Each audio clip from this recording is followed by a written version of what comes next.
Assalamualaikum warahmatullahi wabarakatuh. Perkenalkan, nama saya Ismawati Kadri dari kelas manajemen 19M.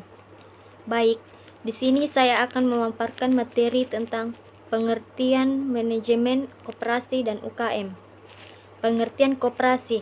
Kata koperasi berasal dari bahasa Inggris yaitu cooperation, kooperatif, yang artinya bekerja bersama-sama atau kerjasama atau usaha bersama atau yang bersifat kerjasama. Dari berbagai definisi yang ada mengenai koperasi, terdapat hal-hal yang menyatukan pengertian tentang koperasi, antara lain yaitu: 1. Koperasi adalah perkumpulan orang-orang yang mempunyai kebutuhan dan kepentingan ekonomi yang sama, yang ingin dipenuhi secara bersama melalui pembentukan perusahaan bersama yang dikelola dan diawasi secara demokratis. Kedua, koperasi adalah perusahaan yang dimana orang-orang berkumpul tidak untuk menyatukan modal atau uang, melainkan sebagai akibat adanya kesamaan kebutuhan dan kepentingan ekonomi. 3. Koperasi adalah perusahaan yang harus memberi pelayanan ekonomi kepada anggotanya. Pengertian manajemen. Ilmu manajemen adalah suatu ilmu yang mempelajari bagaimana cara mencapai tujuan dengan efektif dan efisien dengan menggunakan bantuan atau melalui orang lain. Pengertian manajemen koperasi. Manajemen koperasi dapat diartikan sebagai suatu proses untuk mencapai tujuan melalui usaha bersama berdasarkan asas kekeluargaan.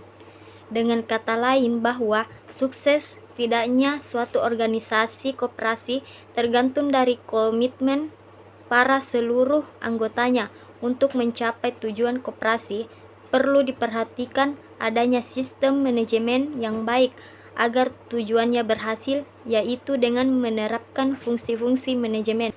Fungsi-fungsi manajemen yang dimaksud di sini adalah: 1. Planning atau perencanaan. 2. Organizing atau pengorganisasian. 3. Actuating atau penggerakan untuk bekerja. 4. Controlling, pengawasan atau pengendalian. Selanjutnya adalah usaha kecil dan menengah atau UKM.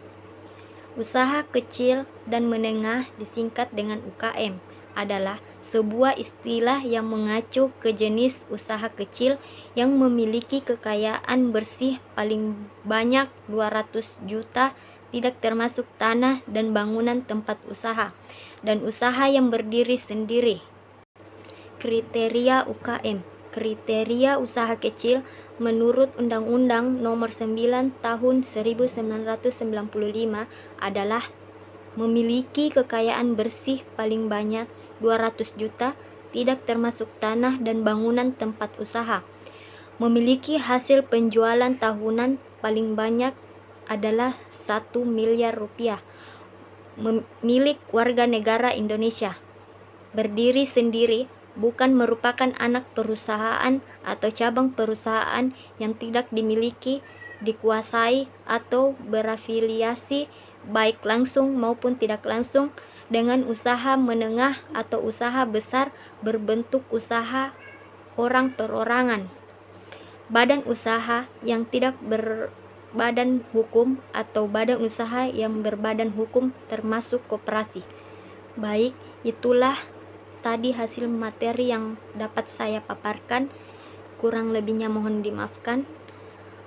Wabillahi taufiq wal hidayah. Wassalamualaikum warahmatullahi wabarakatuh.